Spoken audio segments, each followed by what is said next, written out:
It's wonderful to meet those of you that I've chatted with on the phone and been emailing with. I'm Amanda Greco. It's been my pleasure to work on behalf of PMP in engaging the alumni community for this event that's happening on October 20th. I think I've told you all on the phone or in some capacity that the day is starting off with Class Notes Live. So, you know, your conversations, your talks, and the stories that you share are going to really set the tone for the day. And the idea is that, you know, instead of having everyone just show up and have to be on a kind of one-way receiving end of conversations, by hearing the stories that you put out there, it will open up conversations and, you know, kind of start little trails of ideas that people will follow up with you about and really kind of build on as the day progresses. So thank you for taking the time to put a lot of thought into your idea and for being here today to work with JD, who I'm pleased to introduce. JD is the director of our Mastery in Communication Initiative. You can talk a little bit more about that in just a minute. And he's also a lecturer here in organizational behavior. And if you wouldn't mind, it would be great to just go around the table, introduce yourself, share your name, the year you graduated, and kind of what compelled you to want to talk for Class Notes Live, keeping it brief, but so that we have an idea of, you know, why you're here. I'm Ernie Ting. I'm from the class of 1980. I've been interested in public management and particularly how it relates to public sector government. So I was interested in sharing that perspective. I'm Jack May, class of 84, and my wife and I a few years ago set up a nonprofit that's gotten more traction. And my wife said somebody has to tell the story, and she very nicely pushed me forward. And so this opportunity came up, and so it was an opportunity to try it out.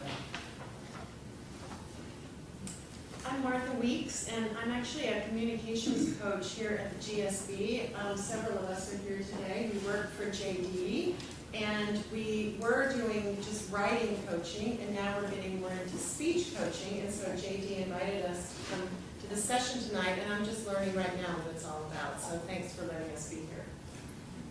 I'm Val Carpenter. I'm currently serving on the Los Altos City Council as Mayor Pro Tem, and I'm here as I was a class of 82 at business school, and I'm here to hopefully inspire people to serve their local communities with public service. I'm Mary Lang. I'm with Mastery in Communication Initiative, and I'm a lecturer here at the PSB as well. I'm Jenny Schoenstein, class of 99. I'm here because I believe about 10 years ago co-founded a foundation called the Drake Richards Kaplan Foundation, which focuses on new ventures, new nonprofit ventures that we think have tremendous promise. And we fund them and work with them over the early parts of their life.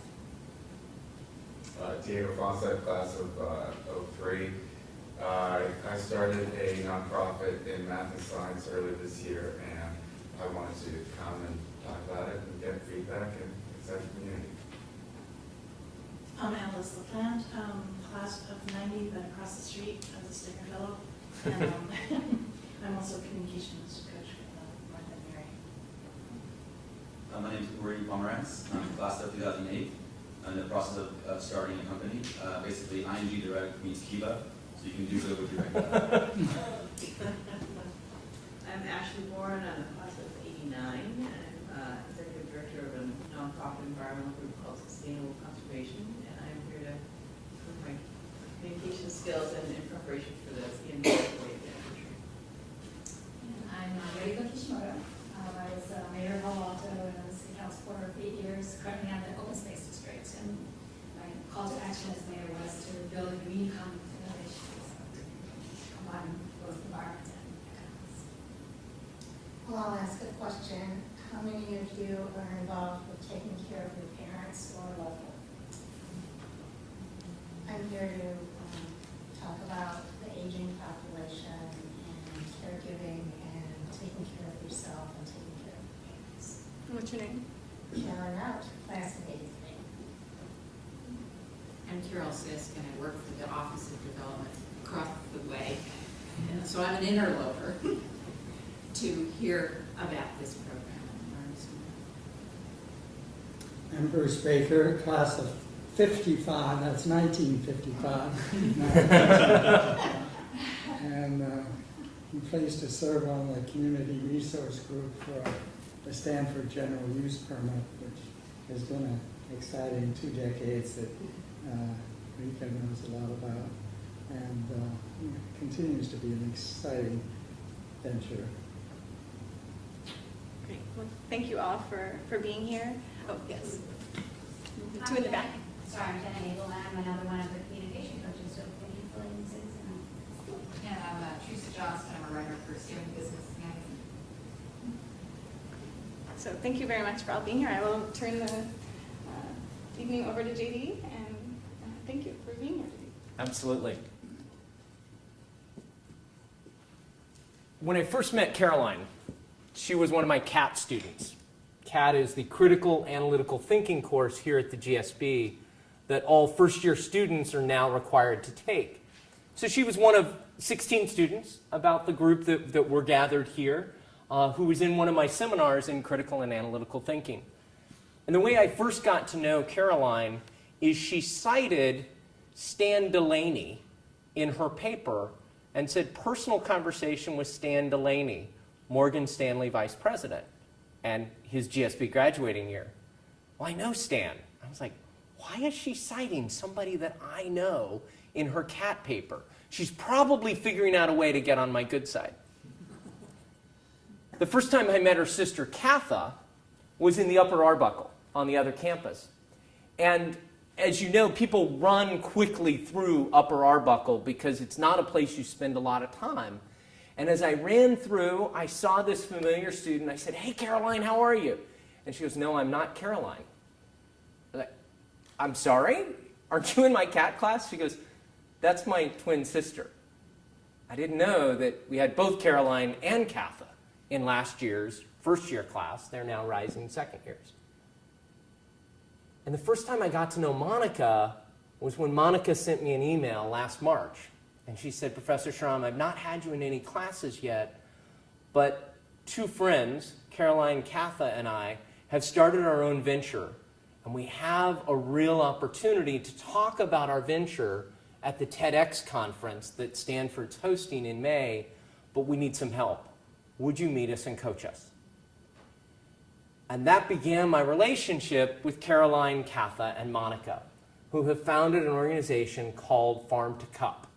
And their goal is to be the direct, to eliminate the intermediaries and get rich, wonderful coffee directly from Guatemalan farms into your cup in a very efficient, effective, and inspiring way. Now, I worked with the 3 of them for several different sessions, and in those sessions we figured out the story that they were going to tell. We figured out what details to include and not, how many of them should speak when they did their short 3-minute speech at the TEDx event, and had them all ready for their audition. They did their video, and they sent their video off to TEDx so that they could be a part of the TEDx event here at Stanford. And they were turned down. They weren't chosen to be a part of that. And I was disappointed. They were extremely disappointed. They did get to present their coffee and serve their coffee, but they didn't get a moment on the stage to talk about Farm to Cup.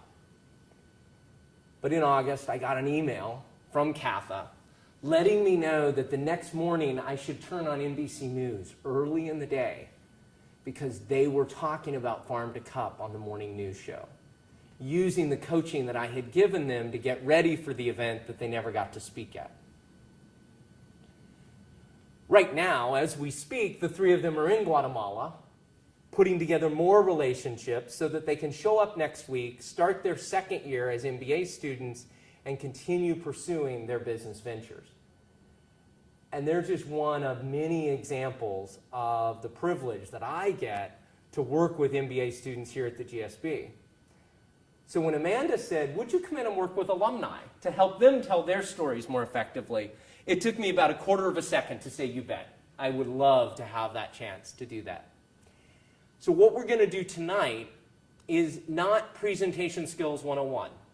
First of all, as I listen to the introductions, I don't think it's necessary. And secondly, if that is something you have a need or a concern for, I've got some resources that I will point you to. We're going to actually do the advanced level. We're going to do the second-year elective instead of the first-year required class, and we're going to look specifically at storytelling and it's concise storytelling. How do I tell the story of my cause, my venture, my startup in a very short amount of time that causes an impact for the audience that I'm trying to serve? The way I'm going to do this is I'm going to talk for a little bit. I've come up with no real apologies to Stephen Covey, 7 habits of highly concise storytellers, and I will give you what those habits are. You'll also quickly know that I love teaching with video, and I particularly think all of the video clips I plan to show tonight are from TED. Is anybody unfamiliar with TED? Anybody not know? Alice is not familiar with TED? Okay, TED is an amazing website. I'm going to give you a handout in a minute that gives you a way to start on there. TED.com is a great website for seeing presentations. None of them are more than 18 minutes long, but what people don't know is that they have a special section on their website that's presentations under 6 minutes. And I'm going to use some of those clips so that you can really see some examples of concise, powerful storytellers. TED is a conference that stands for Technology, Entertainment, and Design. And I love to just entertain myself by watching TED Talks. My husband wanted me to clean the garage yesterday because we were having friends over last night. I was like, clean the garage? That's the job I get? And so I took my laptop down to the garage and I turned on TED.com and I was, putting stuff away and moving the bikes and sweeping, but I had TED Talks going in the background. So I'm a geek, but I'm a fan of TED. And I will, before you leave, I'm going to not use any slides tonight. I'm going to write a little bit on the board. We're going to have a conversation. But I will give you one handout that has some links from TED and some links from other places here at the GSB that I hope will help you in preparing your story. Also have 1, possibly 2 volunteers who are far enough along in their prep for the 40th anniversary event that in the second half of our time together, they're actually going to come up and do part of their story, and I'm going to coach them in front of you, and we'll see what we can do to make their stories more concise and stronger. And then we'll also figure out a way that we're offering coaching for alumni as they prepare for the event on October 20th. Is it the 20th? And we'll figure out how to make sure that you know that that's available to you. We are taping tonight because some people weren't able to be here. So if you do speak up, feel free, but know that you'll be captured on audio and that it'll be made available to other alumni who are preparing for the same thing that you're preparing for. So with that said, let's move into the conversation. And it's interesting that we're looking at concise storytelling. Friday afternoon, I got to spend 2 or 3 hours at Oracle, and I was invited there they have somebody whose job title is head writer for corporate cinema at Oracle. Like, how cool of a job is that? I hear head writer, I think of the Alan Brady Show and Dick Van Dyke. And what he does is he writes all of the scripts for all of the corporate video that Oracle does to communicate to their clients and users about the products. Nothing more than 2 minutes long. Highly technical, a great deal of technical information, but all in 2 minutes or less. Now, he will do a series, kind of like a serial, where there will be different parts to it, but they don't put a 20-minute video up online. They'll put 10 2-minute videos up, and they actually can track their effectiveness by how people click through. And so the whole idea, as attention spans get shorter, as competing things on our computer are coming at us, shorter is better. And so looking at concision, I think, is a good place for us to start. Let's start with one example from TED. For people who are watching on the video, we will also be providing to you all of the links for the videos that I show here, with one exception of one that is only available for the people who are here in the room tonight. And you can watch them there, and everybody, you'll get this as a handout as well. And so we'll start with the first one, and let me get this up. And we'll go to Mark Betzos. As you watch this, see what works and what you could do differently to make this stronger. I am the head of development for a nonprofit called Robin Hood. When I'm not fighting poverty, I'm fighting fires as the assistant captain of a volunteer fire company. Now, in our town, where the volunteers supplement a highly skilled career staff, you have to get to the fire scene pretty early to get in on any action. I remember my first fire. I was the second volunteer on the scene, so there was a pretty good chance I was going to get in. But still, it was a real foot race against the other volunteers to get to the captain in charge to find out what our assignments would be. When I found the captain, he was having a very engaging conversation with the homeowner, who was surely having one of the worst days of her life. Here it was, the middle of the night. She was standing outside in the pouring rain, under an umbrella, in her pajamas, barefoot, while her house was in flames. The other volunteer who had arrived just before me, let's call him Lex Luthor, got to the captain first and was asked to go inside and save the homeowner's dog. The dog! Oh, I was stunned with jealousy. Here was some lawyer or money manager who for the rest of his life gets to tell people that he went into a burning building to save a living creature.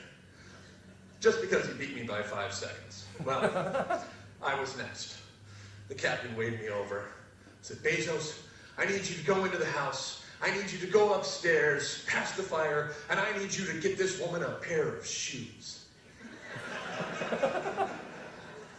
I swear. So, not exactly what I was hoping for, but off I went.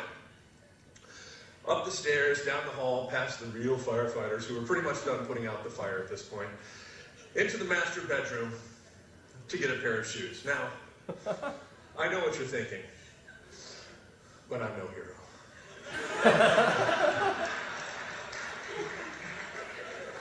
I carried my payload back downstairs where I met my nemesis and the precious dog by the front door.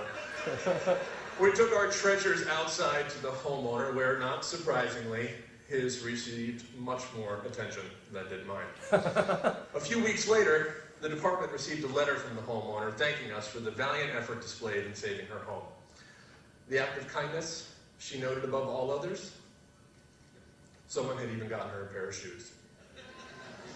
You know, in both my vocation at Robin Hood and my avocation as a volunteer firefighter, I am witness to acts of generosity and kindness on a monumental scale. But I'm also witness to acts of grace and courage on an individual basis. And you know what I've learned? They all matter. So as I look around this room at people who either have achieved or are on their way to achieving remarkable levels of success, I would offer this reminder. Don't wait. Don't wait until you make your first million to make a difference in somebody's life. If you have something to give it now. Serve food at a soup kitchen, clean up a neighborhood park, be a mentor. Not every day is going to offer us a chance to save somebody's life, but every day offers us an opportunity to affect one. So get in the game. Save the shoes. Thank you. So, what worked about Mark Bezos' story? What was effective about that? And it wasn't even 4 minutes. I think it was 3:45. Yuri? You haven't been cold called in years. That's why I let Bruce off the hook on this one. No, it's very concrete, so I wasn't really paying attention to the story. More of like, I actually see the visuals, the shoe, I can imagine him there, having that conversation. So that sort of grabbed you in with a very concrete story that walked you through the entire thing. So it was very effective in that sense. Yeah, and details like the shoes, the master bedroom, the real firefighters, all of those little details, just enough that you were inside the story, that you could see it. Okay. What else worked, Bruce? Well, I like his somewhat self-deprecating style. The style I try to emulate.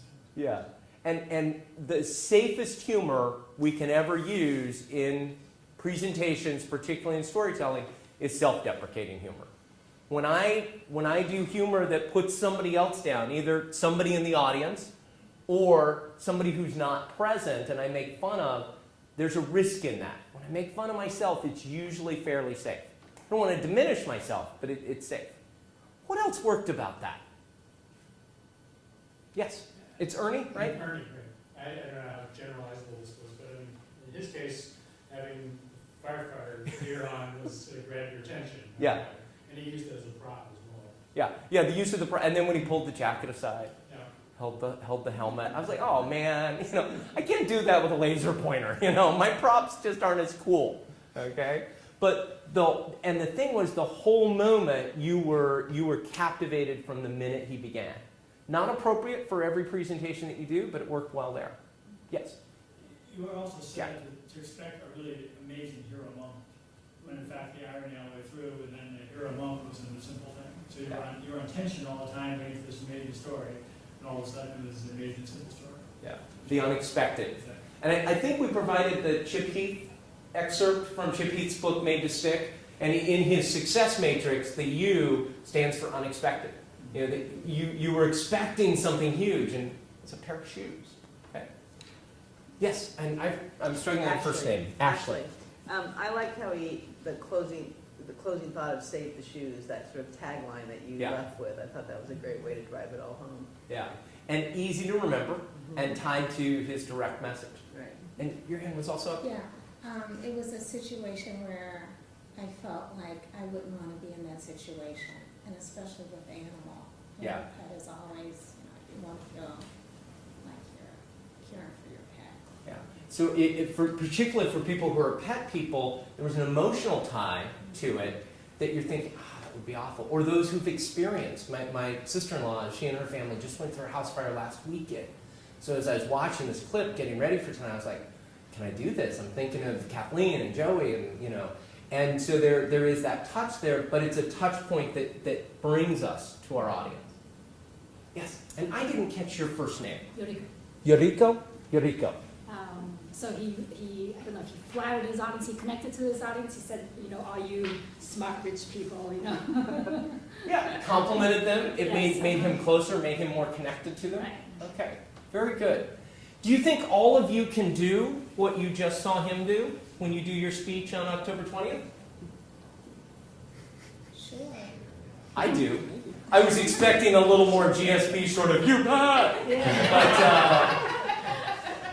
But the beautiful thing about communication is it is part art and part science. The part that's art, there are some people who have gifts that not everyone has, okay? Take it away from presentations and look at basketball. Somebody who is 6'5" is automatically, just by his height, going to be better at basketball than somebody who is 4'8". So sometimes there are natural differences. That's the art. There's also the science, which means there's strategies we can learn. There's tips and checklists and things that each of us can employ that work for us. And everything we do inside of this, I want you to filter through what works for you. It has to be authentic for you. For you to do just like Mark Betsos just did, it would look a little phony. But if we can find your authentic style and what is appropriate for you, that's what we want to shoot for. Yes, Diego? Yes. So one concern is I see that I think I have a slightly more complex message I'm trying to communicate than his, and so it's a great story. It's an incredibly simple message, and so you look at it like, okay, where's the tipping point of how much can you cram into that time frame and still get that moment? And so it'll be fun to explore that. But I mean, it was a very simple message from his story. Can you make yourself? Yeah. I Because could. in 4 minutes, it probably has to be pretty simple.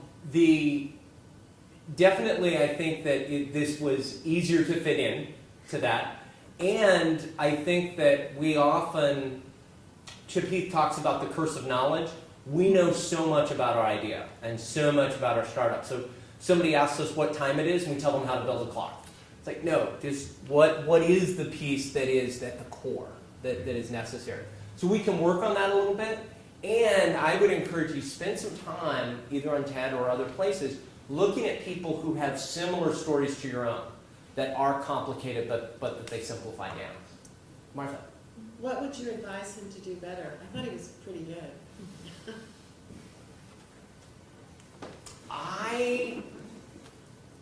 I'm not sure. I thought he was pretty good myself. There were a few places where he could have done a little more detail, like slightly more. I think there was some humor moments lost. Had he mentioned, and I'm going to mispronounce it, Manola Blancs? Oh, yeah. The actual brand, like there would have been a little, had he given us the name of the dog, a few places like that. And I think he could have, near the end, maybe softened the tone where the tone actually let his meaning come through more, less of a theatrical performance and more of a moment there. But I think this is very sharp. Did you have a thought? Yes. I just thought he could have created a more sympathy for the woman. I mean, right, the whole point is that he said she's having the worst day of her life, but the fact that the thing he did, which he thought was sort of silly, he wanted a big grand gesture, and he did something that he thought was silly, and that it made her day. It could have been more ta-da. And the letter she wrote, he could have actually read it, you know. The extraordinary efforts of it. Like, he sort of like glossed over that really quickly, but there was a whole lot of detail about other things, about how he feels. So I don't know. I would have agreed. I would say that he could have made the woman at the heart of it right more palpable. More than himself. Right, exactly. That she could have been the focus, because he was the focus of that. And you didn't know her name, you didn't know, she was an anonymous letter writer. The firemen are swirling around her, and they're helping her this, and they're putting the blankets over her, and then Jennifer wrote me a letter. Right, and he doesn't even know that she's noticing him, right? And then, but when it comes down to it, she did notice. Good points. I'm going to put the screen up for a minute here, and I have, as I mentioned earlier, I want to keep the conversation going, but I also want to give us a little bit of framework to look at here. I chose not to do PowerPoint slides. I feel like sometimes we kind of have death by PowerPoint. Bullet slide after bullet slide after bullet slide. So I can certainly send these 7 points out by email. I'm glad to share the notes that I worked from.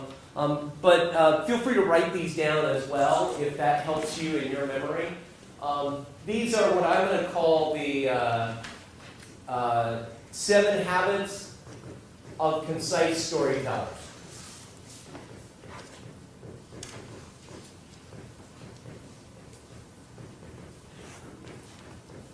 The first one, parachute in. There's a great book which I will mention later. Actually, I'm going to share.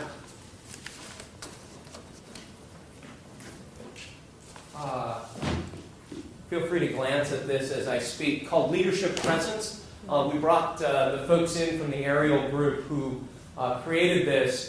It's great strategies around how do I, as a leader, present myself? How do I create a stage presence as a leader? And one of the things that they talk about in there is start the story in the middle. Many times we feel like we've got to do a lot of prefacing. I've got to give you all this background. I've got to give you all this information. And really, if we can figure out a way to start in the middle and then let people catch up to us. Okay? So to parachute in with very little prefacing. When Amanda and I were planning the session and we were deciding how we wanted to begin, I said, you know what, Amanda, I'd rather you do the introductions and that you do that whole conversation so that I can actually start with a story and I can start, right in with the story without any prefacing. I think even with the story I told about Caroline, Katha, and Monica, I could have started more in the middle, but I wanted to have a linear progression. So think about your story for the 20th. How do I parachute in? How do I not give too much background? 4 minutes goes fast.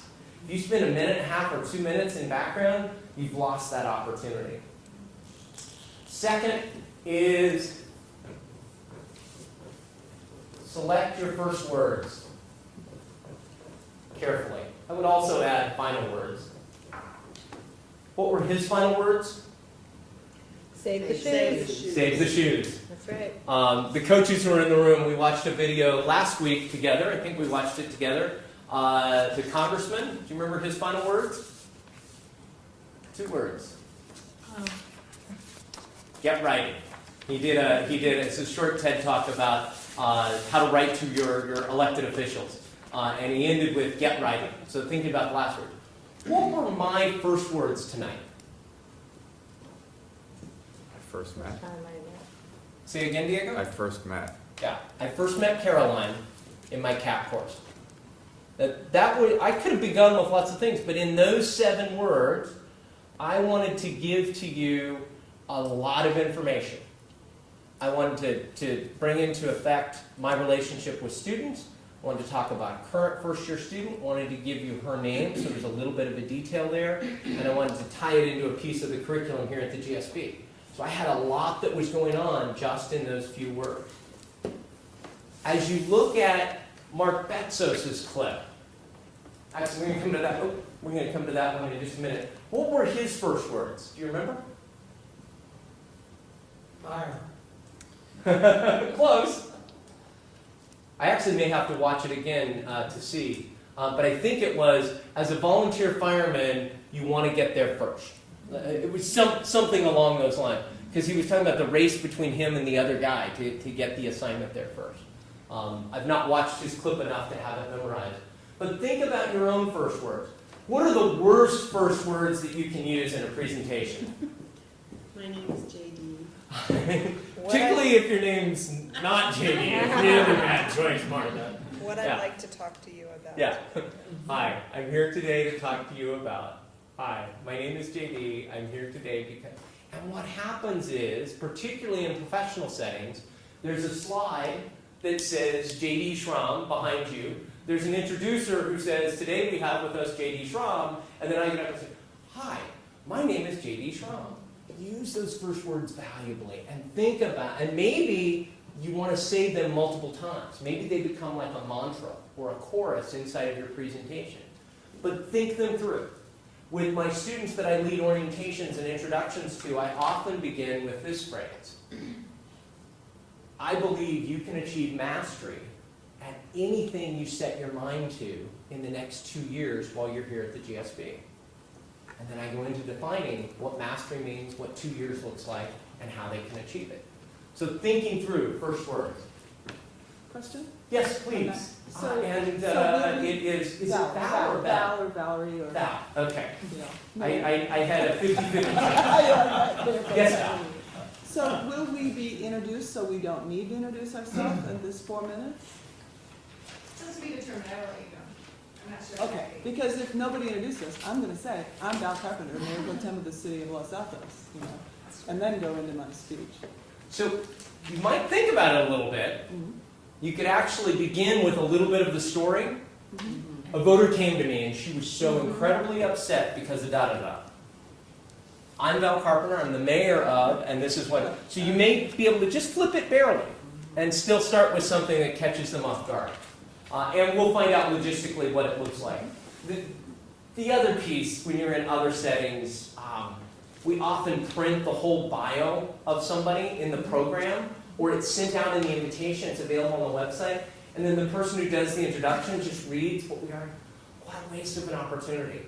If you're doing an introduction, somewhere other than in the PMP thing, find out something that's not in the printed bio. Find a story, find an anecdote, find something that lets you actually serve the purpose, not just read what we read while we're waiting for you to begin. Okay, third one. Follow Goldilocks.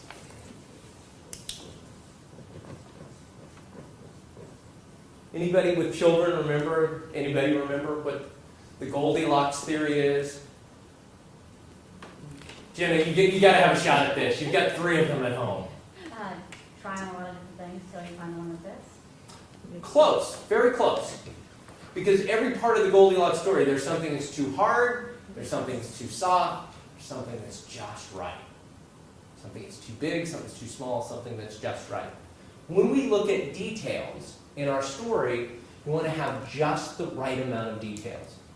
Had Mark gone on and on and on about the color of the truck and the address and the street, and it would have ruined it for us. And where we felt there was just a little bit of a gap, we would like maybe a detail or 2 more. And that's really a nuance that you have. How much do I share? How little do I share in terms of the details? And thinking through what are enough details that it's illustrative, but not so many that I bored people. The fourth one, and I thought Mark did this very well. Practice one person, one thought. And particularly on the day of the event in October, There will be a camera in the room like there is right now in the room here, but you're not speaking to the camera. You're having a conversation with individuals, and what you want to be able to do is deliver one complete thought to one person. Kind of have that moment. And then deliver another complete thought to another person. Actually have that moment, and then another thought somewhere else. There's a place, and if you watch Mark's video again on your own at home, there's a place where he's talking about different things that you can do that are small steps, and he delivers one to 1/3 of the audience, one to another third of the audience, one to another third of the audience. And you can tell he's connecting with sections of the room. Not just like scattering across everywhere, or not just having one conversation with one person and leaving everybody else out in the loop, but actually practicing that eye contact. Eye contact is gold in storytelling, and the more that you're actually able to connect and pierce into somebody's eyes, the more that you bring down that resistance and the more that you make that connection. The fifth one, this will take a little bit of work here. Remember the magic grain truck. So I grew up in Kansas, and my high school English teacher, David Westling, was one of my best educators. And he used to tell us, now I grew up in Hays, Kansas, and all the kids in my high school freshman English class were primarily farm boys. I was not. I was a city kid, if you can call a city, 13,000. But we all knew what a grain truck was. When we harvested in June, the grain truck came and they dumped all of the wheat out of the truck into the grain elevator, and that was what the farmer got paid. How much wheat was in the truck and what was the water content of the wheat that was in the truck. How valuable was the wheat that was in the truck. Mr. Westling said poetry is like a magic wheat truck. If there was a way to get 12 truckloads of wheat in one truck, how valuable would that be? I'm like, wow, that'd be pretty amazing. You only make one trip instead of 12 from the farm, and you make all that much money. That's what poetry is. It's the chance to put that much more weight into a few number of words that they carry that much more meaning. Now, I'm not asking that you become Shakespeare, but think through, is there word choices you can use that carry more of a impact than a whole bunch of words? For example, in Mark Betzos' talk, what did he call the other fireman? Lex Luthor. Lex Luthor. 2 words. What does all of that conjure up when he says Lex Luthor? The bad guy.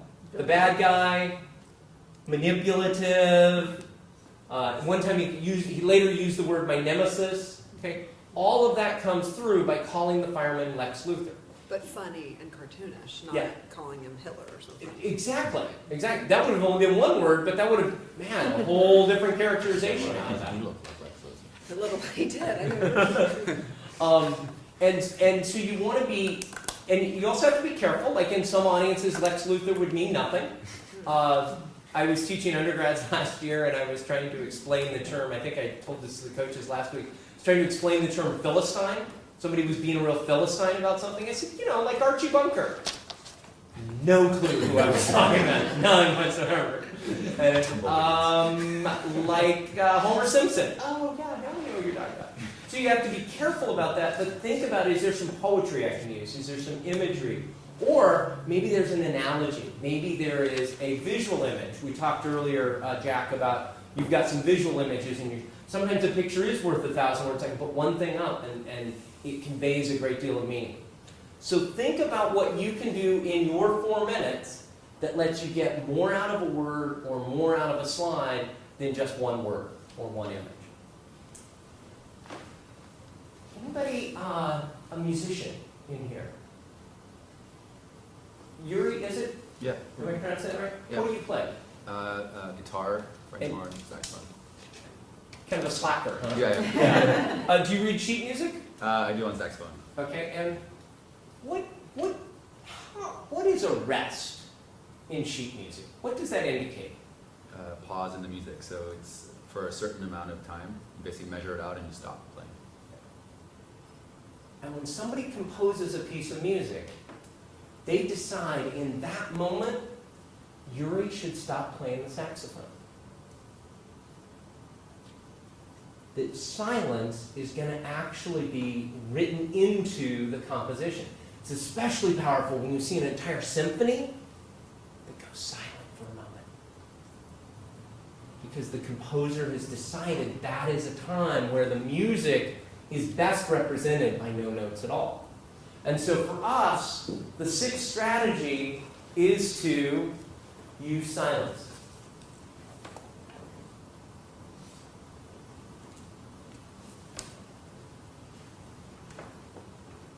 We can use silence to let people catch up to us.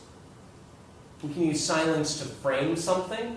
Like the first time we use a phrase or an acronym, we may say, here at the GSB, I may need to frame it a little bit. Or I can just use it because it allows me to get everybody's attention again. Those who are my age or older may remember an old TV commercial where they said, if you want to get somebody's attention, whisper. Want to get somebody's attention in a class or in a presentation? Go silent. People look up. Why did he stop talking? What's going on? What do I need to pay attention to now? And just a few seconds of silence, appropriately used, can add emphasis to your presentation. And the seventh strategy that I'm going to ask you to do is know your AIM. That's an acronym that we use. Actually, I've got enough people here that maybe anybody have Mary Munter when you were here at school? So this is something Mary Munter came up with. Mary Munter taught communication here at the GSB. She then went to the Tuck School at Dartmouth and is one of my mentors. And I use several of her books in my teaching. And it stands for Audience, Intent, and Message. Who is my audience? What do I want them to do as a result of this communication? What's my intent? What's my objective? And then how do I frame my message in that way? Getting back to Diego's question, you've got a lot of complicated information about that you want to be able to share about your entity, about your enterprise, about your startup. With a certain audience, you may share this information. With investors, you may share this. With partners, it may be this information. And so we decide, based on who our audience is, and what we want them to do with that information, how much we share. The best thing to happen, now this isn't a part of the PMP 4 Minutes of Fame, the best thing to happen, especially for entrepreneurs and nonprofit leaders and people who are involved in causes, is to share a little bit and have them ask to hear more. And share a little bit and have them ask to hear more. You ever been at one of those cocktail parties here in Silicon Valley where somebody says, oh, let me tell you about my startup, and they just launch onto you and they just keep going and you're trying to get to the bar, trying to get away from them a little bit. As opposed to hooking them and saying enough that they want to engage in a conversation with you. So knowing your audience and what do you want them to do with the information. Now, can we take a moment here and is this appropriate to talk about the two possible branches that their presentations may go in? Can you explain that better than I can? Sure. So I think, when all of you volunteered to come forward and be speakers, at the time we were aiming for 18 people, and imagine we would have everyone in one room with a consolidated audience, maybe around 100, 150. We weren't really sure what to expect because this is the first time in a decade where we've pulled together the alumni community in this way. Since then, we have had almost 40 people come forward with interest. We actually had to shut off the accepting of new people, but in a spirit of really wanting to represent alumni we haven't heard from in a long time, not just those who are really plugged into the GSB community and folks who have a variety of stories. We're going to try and accommodate about 40 people and do 2 simultaneous rooms. We're figuring out exactly how it's going to work, and it may be where we all start together, listen to a number of introductory talks, and then there becomes a side room where others are available. They may both be kind of 50-50 splits. But the theme that seems to be emerging is that some of you did come into this wanting to talk about your organization, and I originally had coached you, please play down the pitch, make this more a story about yourself. And it seems that there's kind of a natural interest of some people to make a little bit more of an explicit pitch, whether it be for investors or just action or engagement or volunteers. And so that's what we're looking at, is that, there may be actually, for some of you who want to make it a little bit more of an explicit ask of some form, a place to do that, whereas others might have a little bit more of a kind of reflective story of impact. So regardless, these tools are useful to you, and this is something that as we're finalizing the list of speakers, I'll be getting back to you about. If as you hear this, you hear, when you feel strongly that you belong in one place or the other, and you don't think it's self-evident, please let me know. But anyway, that's that update. And if you have questions, I'm happy to answer that. Okay, I have a question. So will you sort of announce what these two categories of rooms are so the audience can choose which group Yes, they and want there'll be, to go good to? signage, and kind of in the program of the top, it'll say, this is the schedule, and say if you're 3 to 5 is what the schedule is for the class notes live, and either there will be 2 room options for that period of time, and a kind of guide to what's in each space by thematic area, or if it ends up being this pitch, maybe we all start in one space, and then there's a reception or a break, and those who want to hear the more explicit pitches are able to shift to another space. It'll either be, it'll be in the program, it'll be announced in advance, and then there'll be signage there that helps everybody know kind of where to be and when. Just a little confused about what to talk about. I don't want to pitch anything, but I also, it was the original point to just show different perspectives of folks who went through the PMP and how they now are reflecting years later on their various interactions with the public environment, or? And in your case, we talked a little bit about you having this kind of large kind of view from the top of social innovation as this emerging theme and kind of the field of social entrepreneurship. So I still think it makes sense for you and Anne-Marie probably to share your wisdom in more of the not pitch format. But we can talk about that Okay.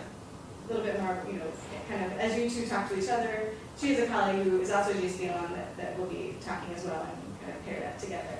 So we can explore that and see what feels the most exciting to you. But I think that working with a fellow GSB alum is a really neat facet to your story, and then the fact that you've engaged other students in the work of your grantees, and there's a lot of fun things we can explore together. And as we look at the intent, whether you're in the first room or the second room, or you find yourself in another setting where you're talking about the things that you're up to, it's that measurement of, by sharing this information, what do I want the audience to do with it? And sometimes it's very explicit that I want to engage people as volunteers into my organization or as donors into my organization. Sometimes it's more that I want them to embrace the idea, or I want them to continue the conversation, or I want them to reach out to somebody else and reshare this information. So it's thinking that through. What do I want people to do as a result of it? We had Nancy Duarte speak here at the GSB last year, and she talked about that she believes in business. There is no such thing as an informative presentation. Everything at some level is persuasive. Me spending these 2 hours with you, I want you to deploy these tactics when you deliver your presentation. I'm not just giving you information. I want you to practice it. I want you to do it. And so thinking through, what is it that I could get people to do as a result of this information? So those are my 7 habits of highly concise storytellers. But I thought a lot about the experience of being alumni. I think it's great for you to be able to come back to the GSB and hear from a faculty member, a distinguished and well-regarded faculty member. None of them were available tonight, and so I was able to come. But I thought what was actually more useful would be for you to be able to hear from students. Because often when you're back, you may get to interact with students, but it's rare that you get to go to a class. It's rare that you actually get more than kind of networking sorts of conversations with our students. So I brought some of our students into the workshop this evening to talk to you about their experience in storytelling. And what will happen is you will see some of my students on, let's see, I need the screen down. That's the lower arrow. In the class that I teach here at the GSB called Strategic Communication, and actually Mary is starting to teach Strategic Communication.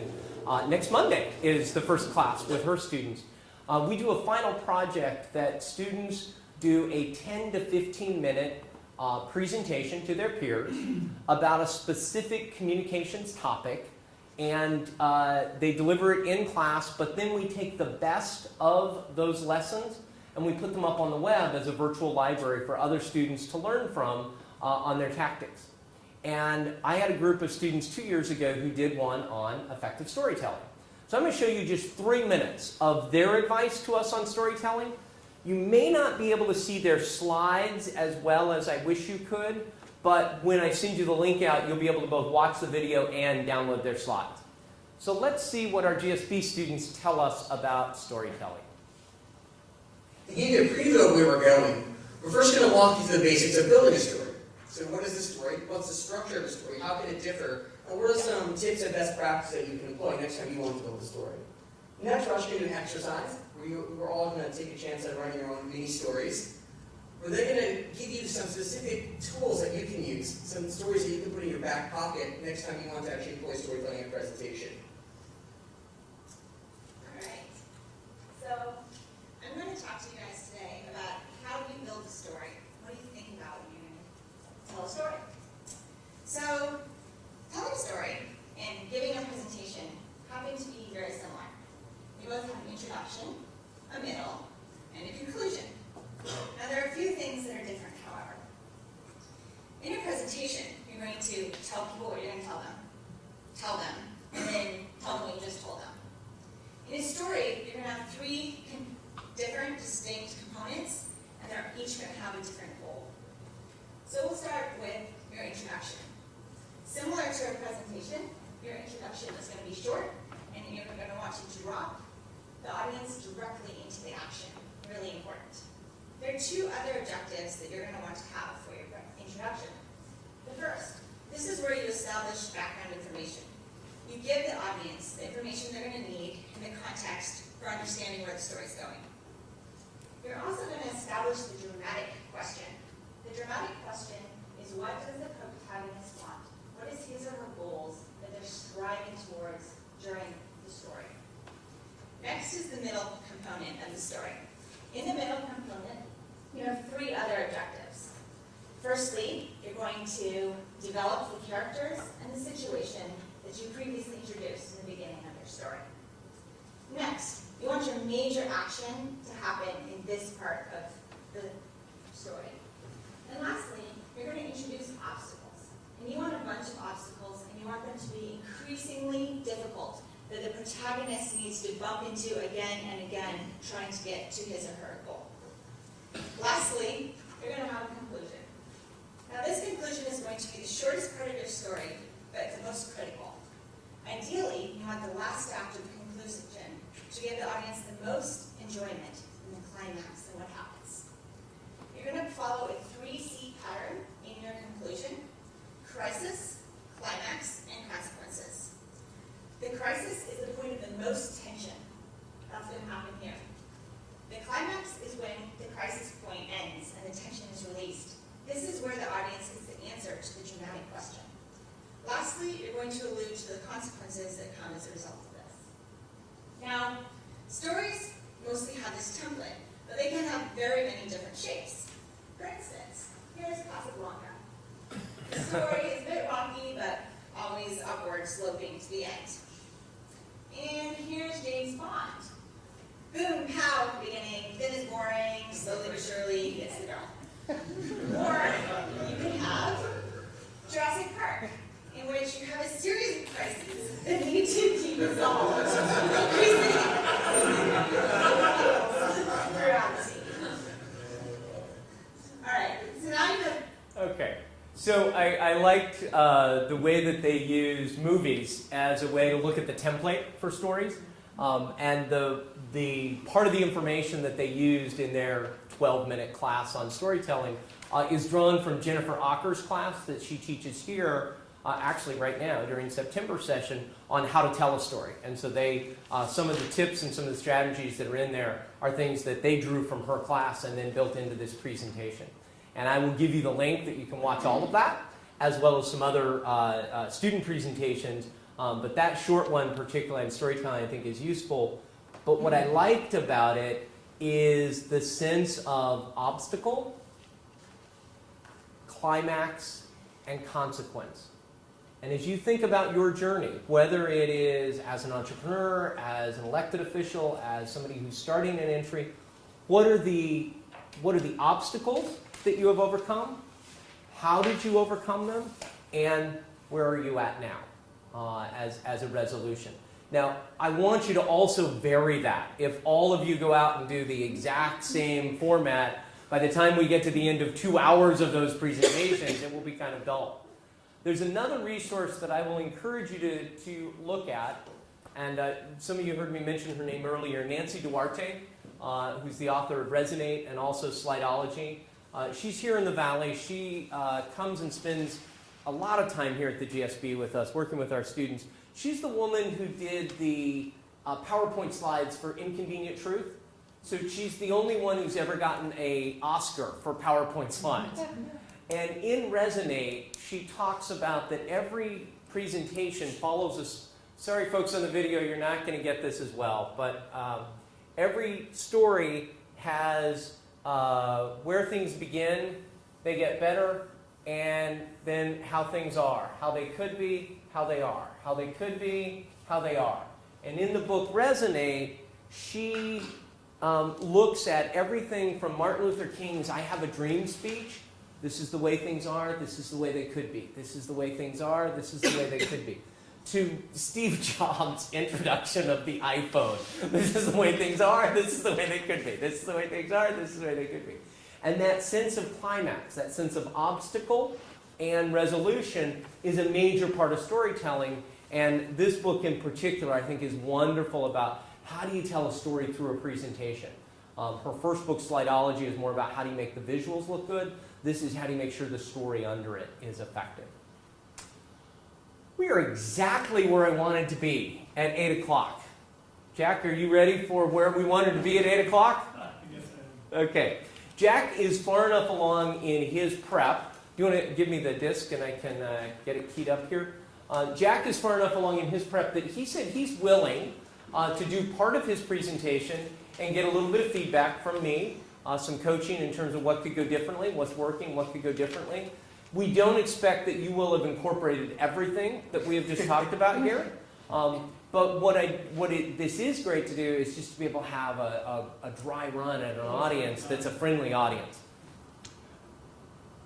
So, according to E.O. Wilson, today species are disappearing thousands of times faster than any time in history. And this loss is projected to increase to 10,000 times faster by the year 2050. Fourth loss is biodiversity loss. Humans are responsible for this. That means you and me. We hope our story inspires and engages you to stop this now.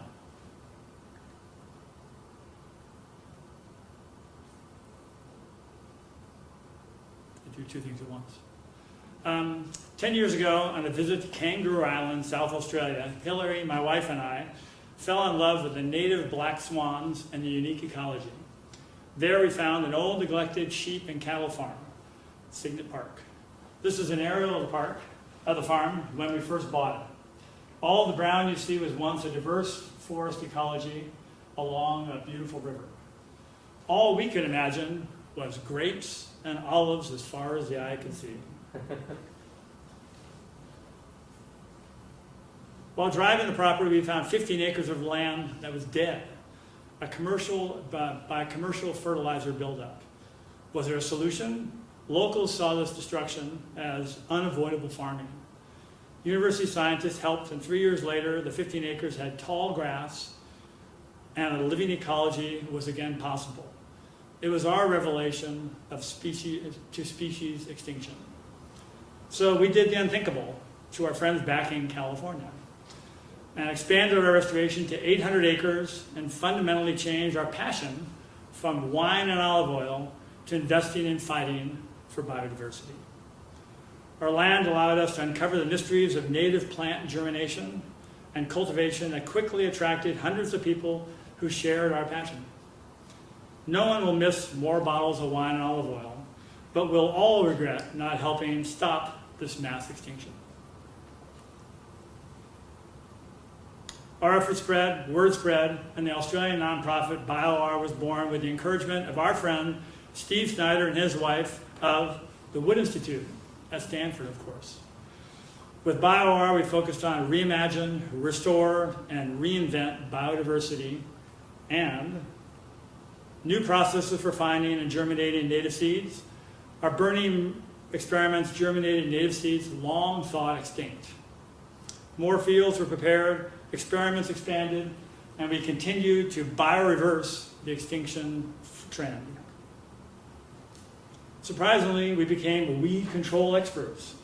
Our farm manager made Signet Park his PhD thesis, and data gathering efforts exploded in intensity and scale.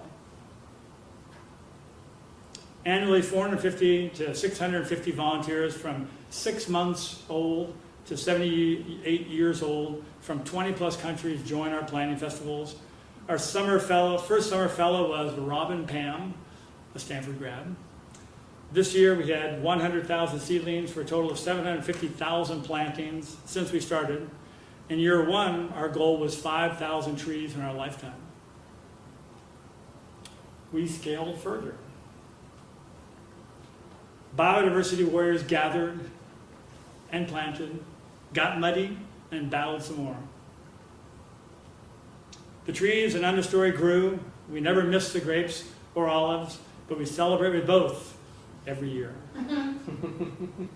Signet Park is 10 years into a 300-year path of biodiversity. 100 experiments in seed germination, 5 plants thought long extinct, 50 experiments on weed control have helped us to continue to reimagine new ways to slow extinction. The glossy black cockatoo is one of the most endangered birds in the world. It eats only one seed in one species of tree in one location that is disappearing rapidly on Kangaroo Island. We have doubled the nesting pairs to 8, fighting back extinction. We want BioR to bioreplicate our passion for partnering with others in Australia and the rest of the world to restore habitats and save other animals like the glossy black. So get involved in understanding and reinvesting in biodiversity. We've learned that success comes from small things that at first seem unimportant, and then by thought and commitment become the big things that really do change the world. And in our case, that's one seed and one volunteer at a time. Okay, thank you.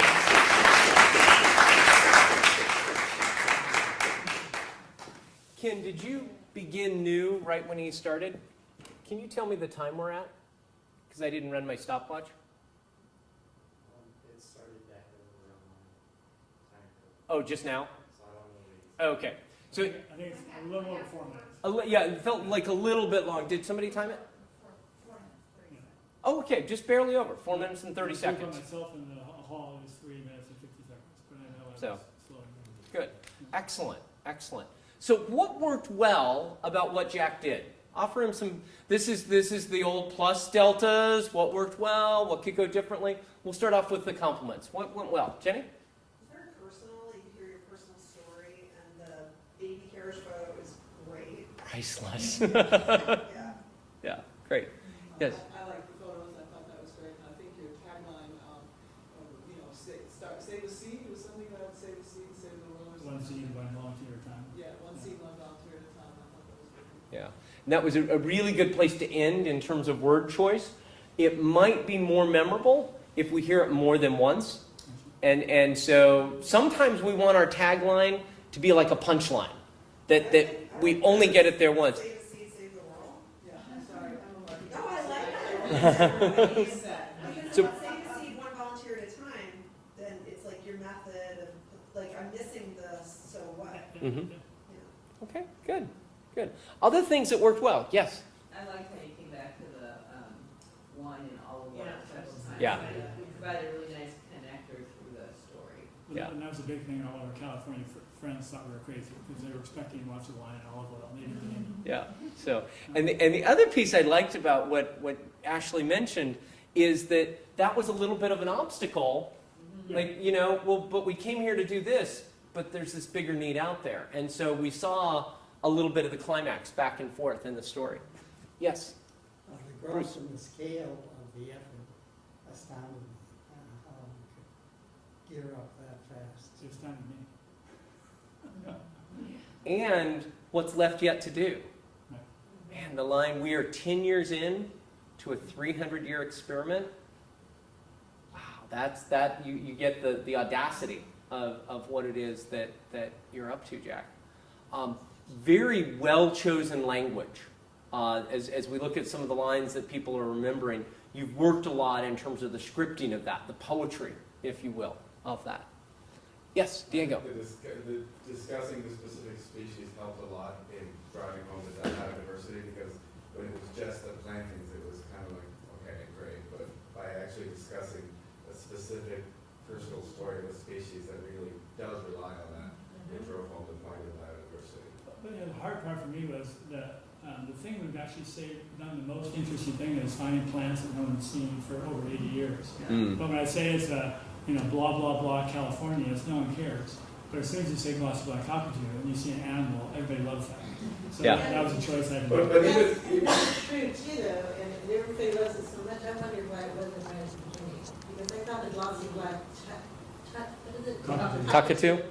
was so compelling that if you had a better photo, that tells your entire story to start with, as opposed to starting with numbers. Good point. You start with that and say, this one bird eats one seed from one tree, and in order to get there, we have to improve biodiversity, and then you're already telling your story that you lead into it. More concise. And Diego? if you really want to focus on the plantings, you could do something personal with that, where you could find some artifact made out of some plant that is no longer available. Say, this hasn't been able to be made for so long because of the lack of this.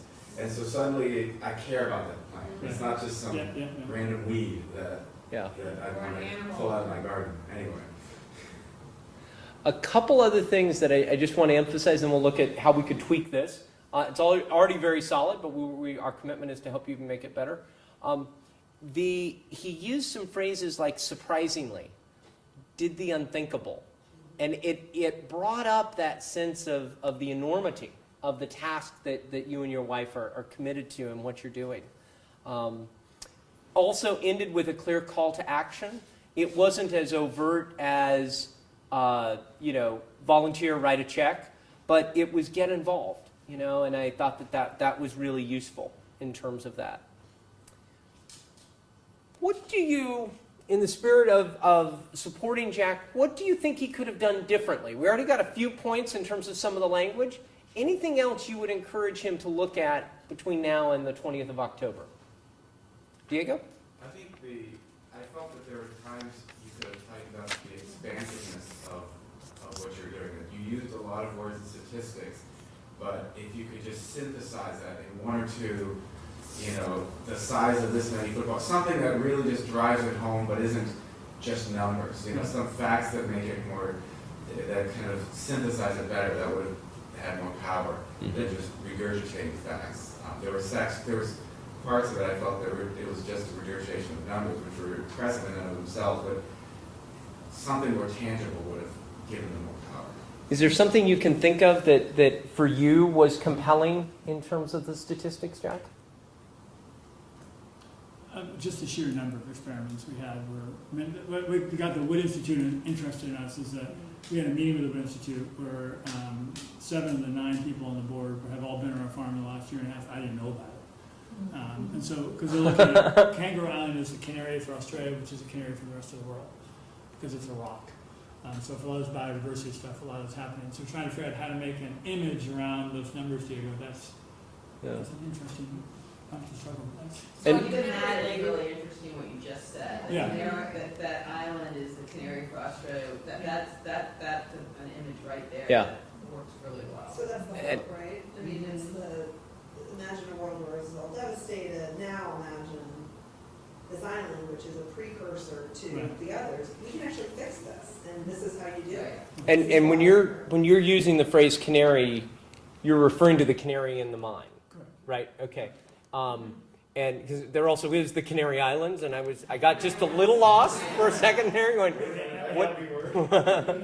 Canaries and parakeets on this island like pigeons are here. But possibly a visual. I love the photos, but possibly a visual that's the map that lets you tell that story. That this is the canary to Australia, which is So the graph showing the extinction rate isn't that compelling. I like that idea of starting with the bird. I have a great That picture of just- lots of it- luck. People Yeah. gaze over, and then it's also, well, why do I care about Right. biodiversity? Yeah. I mean, you show me that number, but it doesn't, how does that relate to me? Yeah. Okay, yes? I like the initial shot of the land with it being barren. I'm wondering if you can get a shot of it now. In the original, I mean, again, this The is 4 minutes. originally 20 slides, and it ended up being like 20 minutes, and you keep hacking away.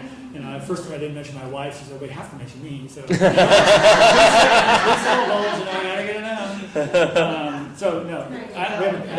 have another picture that shows.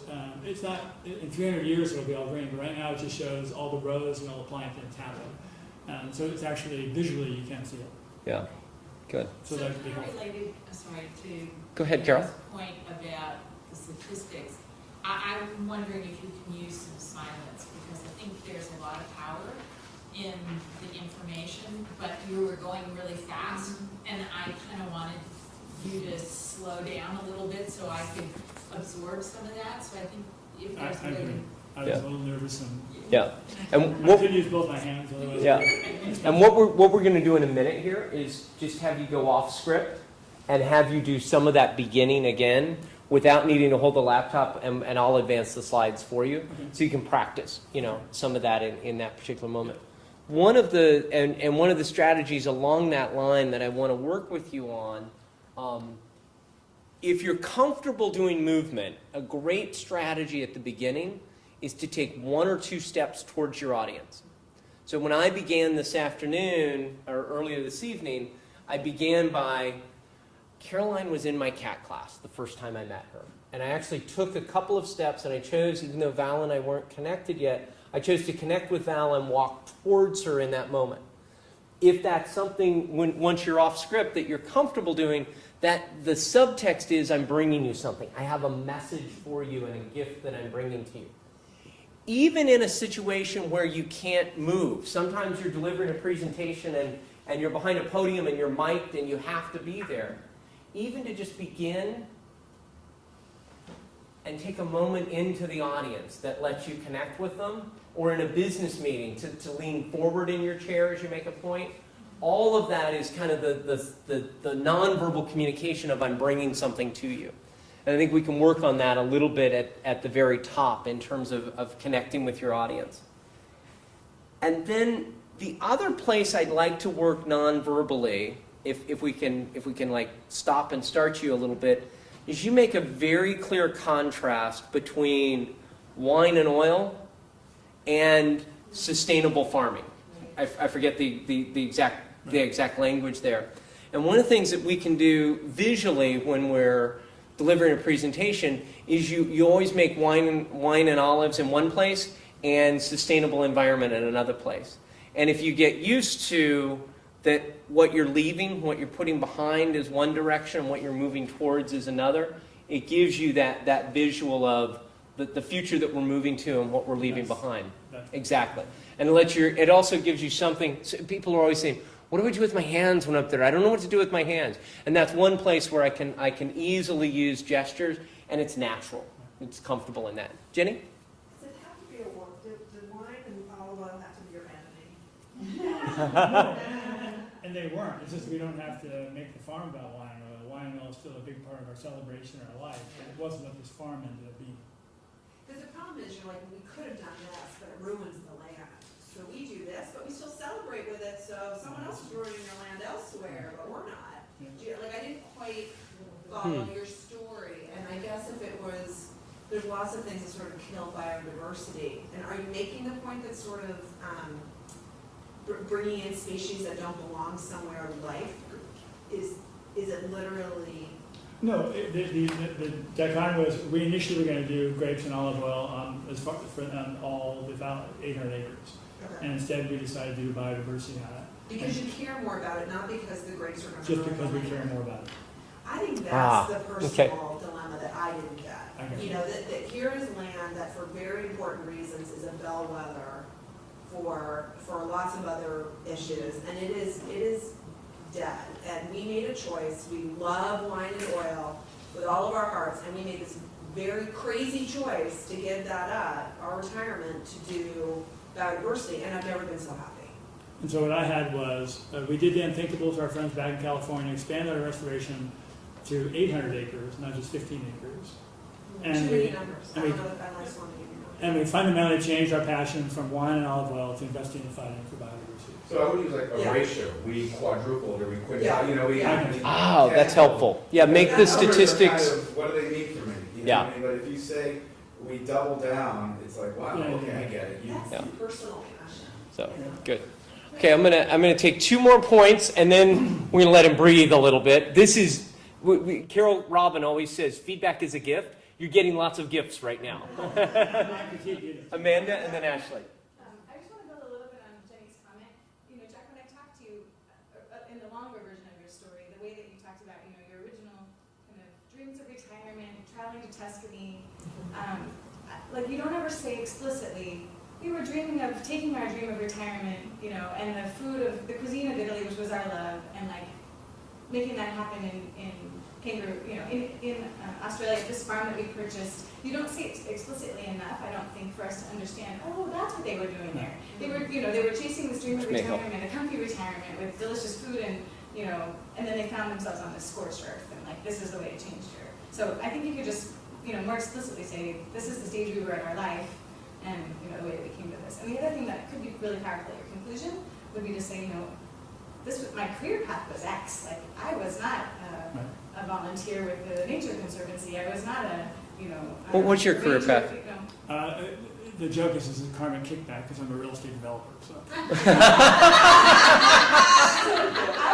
It's so funny. Fantastic, because what do we do for That's clients? brilliant. All these people who are at some stage in their lives going, you know, I'm kind of interested in this. It's like, be open to what's ahead for you and, you know, the twist that your plan can take. And it's because you don't name it. I just think if you have a place to stick that in there, it'd be really powerful. And we had it in originally, but we cut it back, and my wife said, if we have it 4 minutes, let's at least make this biodiversity plea. It's not a plea for BioR, it's just about it for anybody. Right. And that comes through really loud and clear. Yeah. And you can still do it, especially moving the bird forward and condensing some of the 4 minutes and 15 seconds. Yeah. So the and what I'm hearing in that, as you think through your own story, I love Jenny said earlier, not sure exactly what I'm going to talk about and how this is going to fit in. Hopefully, this conversation tonight helps you kind of see that it's your journey. And so, with Bruce from the class of '55 or Yuri from the class of '08, and everything in between, everyone in between, your journey is really a part of what this PMP 40th anniversary is about. And so having all of these multiple paths that end up making a difference and making an impact, that's meaty. That's like our own little TED conference here. Ashley, you had a comment. I want to make sure I get it in. Okay, good. I would say, Jack, it's more impactful to me listening to you that you made that choice. No, I hear that. Rather than, you don't have to convince me biodiversity is Yeah. important. What's important is that you, smart guy, yeah. Actually, I'm going to disagree with this because you missed what journalists call the nut graph, which is the aha moment. This is biodiversity. This is what it means. Because you're going to have people who don't get it. And if you lead them through your moment of revelation, they'll get it too. They'll catch the infection. Right. So that transition from what you were going to do to what you were doing is currently missing. The nut of the heart of the Grisa really is still being written, I think. Does that resonate for you? Oh, very much. Yeah. But I gotta get it into 4 minutes. Yeah. And that's too slow. Yeah. But you can think about how you could put that together. I mean, you could say, this is the bird that ruined my dreams in the Tuscany. You're exactly right. So, and then you start from there, and people are like, wait a minute, what's going on here? You know, and then Yeah. suddenly you've got everybody hooked. And, This is the time I set my dream in flight. yeah, you know. Because this is really a good dream, like knocking all of. Or derail, change my dreams from, So that's a better dropping point too. yeah, lets you parachute in Exactly. at that moment. Okay, so I'm going to actually pause that and at the very end let you come up for one last moment. But we're going to pick on Diego for a while. Okay, so Diego, you ready? I came completely unprepared for this, but I'll give it a try. And, you know, since I Thank you. violated Yep, stay there. our I'm gonna 5 take of this 7 down. rules, I've been changing things on the fly. Do you think we could, can I plug this in? Absolutely. I got this, this is a presentation. I'm just gonna, can I try plugging it directly in off of this? Oh my God, I thought it was a book. That is so cool. It depends on the dongle connection. I've got this. I've got one of these. Okay, so this is going to get off to a rocky start because I changed my intro since I was violating rule number, I don't remember what, at the beginning. So so here goes. I've never practiced this, but I'll give it a try. So I'm gonna pause you there. Okay. And All right. preface is out of the way. We've Out of the all way. got it. I've been introduced. And first moment. Okay. A few years ago, my oldest daughter told me she hated math. It was bad enough that this fell into stereotypes for girls. But I also wondered if it was part of a greater problem in teaching math and sciences in the United States. And it made me wonder, why were kids as engaged and excited about math and science as I was growing up? All right, well, I didn't have this kit, but it would have been really cool. You know, if anything, kids these days should be more excited, given the amazing tools they have at their disposal. So I started thinking about what I liked as a child and what engaged me. And I remembered the high frame rate movies of Doc Egerton from MIT, which stopped time. And I remembered the Powers of 10 video and how it opened up the wonders of the universe and microscopic worlds in a beautifully elegant and concise 10 minutes. And then I went online and I found these videos and I found other videos, like the video of the Tacoma Narrows that I remembered from physics class. And then something surprising happened. I started discovering a new generation of these videos and stories out there. And I realized the internet was enabling hundreds of thousands of people passionate in math and science to share their passion in innovative, exciting, and yes, quirky ways.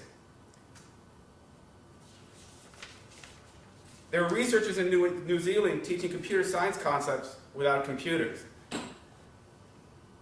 There were PhD students in Detroit teaching neuroscience with do-it-yourself kits.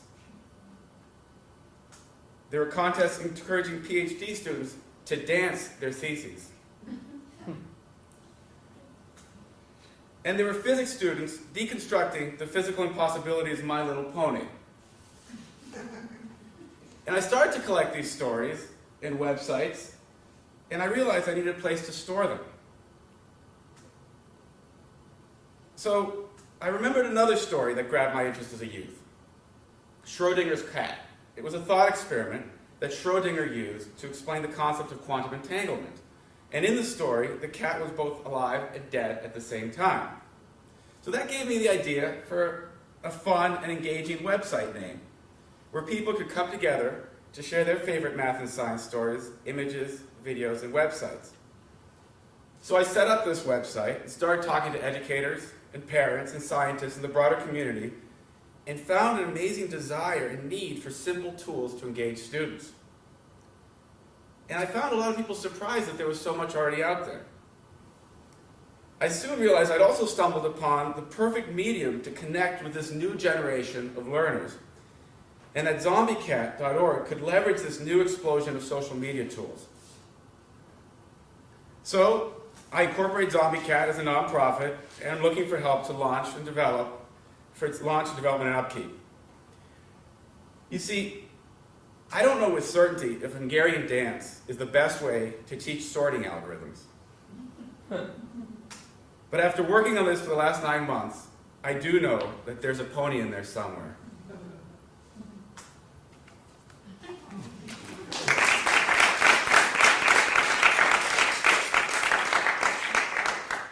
So, before we give you feedback, the gift of feedback, can you just go ahead and set the script down for a minute? Sure. And give us the elevator pitch. Give us the 30-second summary of why this is important to you And don't worry about the slides or the script. Just connect with the 18, 20 of us in the room. Why does this matter, Diego? Zombie Cat has become a window for me into the broader challenges of math and science teaching, but also has created a bridge between the two worlds of education and those rest of us, that are passionate about math and science. There are about 300,000 or 400,000 math and science teachers in K through 12, and there are millions and millions of people who graduated and work in math and science. And I found that this little snippets of videos that are engaging and fun create an intersection where both worlds like to live and both worlds can communicate. And I find this as a neat little beachhead into the community. So. Do you see the difference? Just the eye contact, the connectedness. You know all this stuff really well, and your passion just is palpable, and that connection is very rich. You at this point, I want to ask you questions. I want to keep engaged, and I want to learn more about it. Mm-hmm. And so the reason I wanted to do that is just for all of you, the words are important, but it's really the connection with people. That's ultimately what really matters and what you want to strive for. Yes? There's a genuine softness to your emotions that starts to happen that's very engaging. Yeah. Thank you. Great. So both with this and what he delivered at the beginning, what was particularly effective about Diego? What moved you the most? I love the visuals. Again, although quirky, cartoonish, I thought they were very interesting. I know the episode from WKRP in Cincinnati. You didn't talk about that one, but I was like, oh, I know that one. I like your connection to your daughter. Yeah. Yeah. I was expecting her to resurface somewhere. Well, I just added her right now, so I'll work her in later. I'd originally introduced myself. Ernie has a good question. Do you actually have a daughter? Does it matter? Yeah, I would agree. I like that. Really on that, so you had a connection to your daughter, and then you sort of went macro and said, here's how the U.S. stands globally. I thought that was really powerful, because certain things resonate with different types of people. So they're very, very particular and very macro. Good mix. So finish with your daughter. Some joke that she says, now she's quoting the blah, blah, blah physics guy, or. Yeah. Says, if you And I love, if you go back one slide, I think it says, insert call to action here. Well, I didn't have slides when I showed up here today. I did those during the last presentation. So yes, call to action slide. Yes, that's the Hungarian dance. I love that one. So, They really do it. And actually, since he is still very formative in terms of content, I think telling him what resonates is helpful. Was there anything that didn't resonate? Was there anything that lost you or threw you that, as he's deciding what to include and what not to include? Any thoughts on that for him? Well, so the piece about the stats on the US and where we are, I get that. What I didn't get was how this organization will impact that. Yeah. Yeah. Yeah. I mean, well, short answer is I have 4 minutes, but really this is about engaging. I mean, I'm looking at a very small piece of the whole teaching equation, which is how do I engage? How do I get somebody excited? And then throw them over the fence. I mean, I sometimes refer to the content in Zombie Cat as like a prop room for teachers, where I'm not giving lesson plans, I'm not giving full story, I'm not telling you how to teach something, but I want you to give that hook. It's like the jokes or the quotes you would use in a speech, but in teaching, how would you engage? And that's really, I mean, if you think about the Tacoma Narrows video, that was what a physics teacher, that's like the one thing they had to try to make this stuff interesting to you. It was like, watch, look at this bridge, it fell, now listen to me. And it was, and here's a video of it. I mean, how often do you see a video of a bridge start shaking and fall? So it's the idea that it's not going to solve the problem.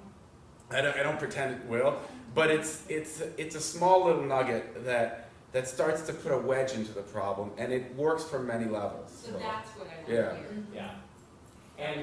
And another thing I noticed, just naturally, Diego, you have a real gift for language which is visual. You, a few minutes ago when I said put the script down and just tell us a story, you talked about wanting to be a bridge. And just now when you were answering Carol's question, you said, I imagine that it's a prop room for teachers. Like, just in those four, can you imagine as a teacher if you had a whole video library that you could pull from to use in that regard? And those naturally come to you, and so embedding some of those in your presentation, I think, would make it rich. Now I know that you did your slides while I was teaching.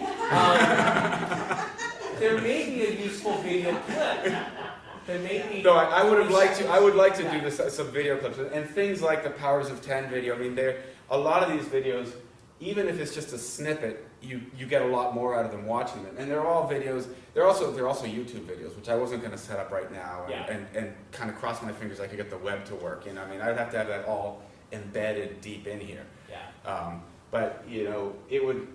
I think the idea would be to actually almost have the presentation a video running behind the narrative, and hopefully sync it up a little bit, you know, and get it good enough at syncing it. And I would urge just a couple of morsels that draw us in, that get it, that tease us, that make us want to go to your bed, that make people write down the website on their notes so that they go visit it, and probably a couple of places where you go to a black screen, it's just you in front of us. Mm-hmm.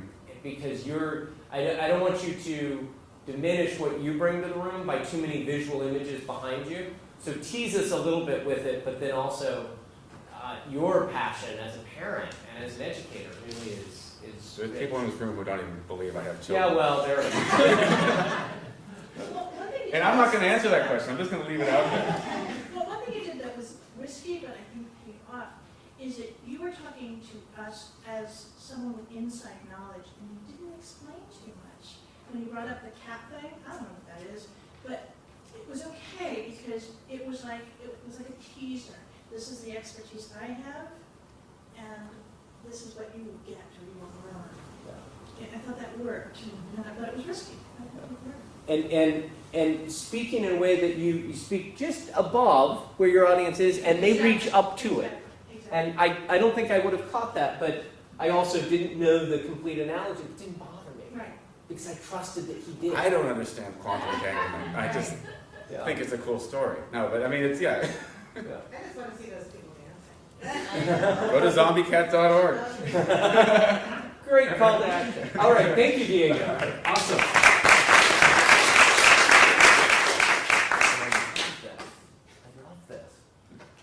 Mary, remember last year or 2 years ago at the beginning of CAT training, and I needed a big book like that? That's right. If I would have only known, I'd have called you. Okay, I need just a moment to get my next video ready here. What we're going to do at this point is I'm going to take questions. We're at perfect time for where I wanted to be. And what do we need to say, Amanda, about follow-up coaching?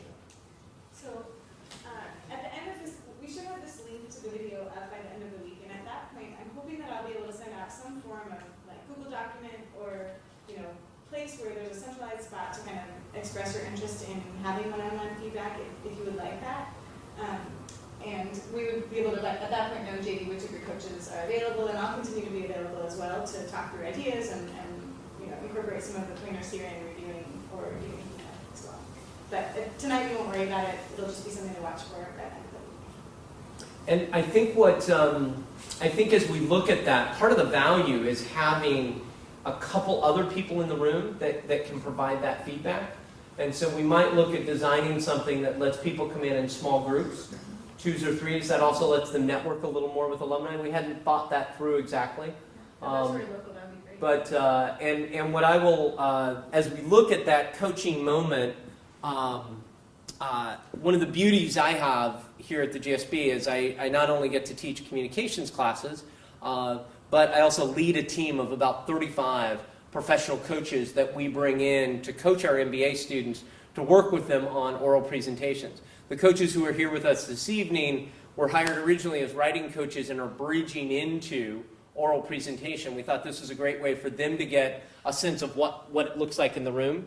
But we also have a number of people that coach teams here in the Valley, that do media training. And so if it's not me working with you, it'll be somebody else that I have vetted in a small group where you actually get to come in and try something, get some feedback, but also have a professional coach who's working with you on that. And we're excited about putting a schedule together that'll create that.